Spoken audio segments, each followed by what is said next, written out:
How to log in into KTU Student Account online. Welcome to the channel and let's start with the video. Open up a browser that you prefer on your device and search for KTU Student Login and give it a search. You have to select on the first suggestion from the official web page of KTU. To log in or sign in, you have to enter a credential right in this box given to you. First step, enter your username and make sure it is correct. Then enter your password. Tap on the login option at the bottom. If you have forgot your password, just hit on the forgot password option. To retrieve your password, enter your mail ID and username.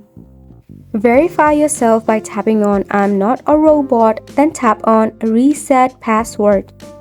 A verification email or link will be sent to your mail ID.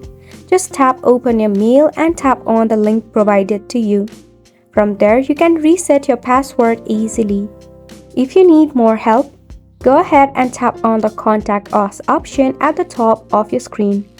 You can call on this toll-free number and ask for instruction or send a mail at support@ktu.edu.in. And that is how you'll be able to log in into your KTU student account. And that's a wrap for this video as well. Thank you so much for tuning in.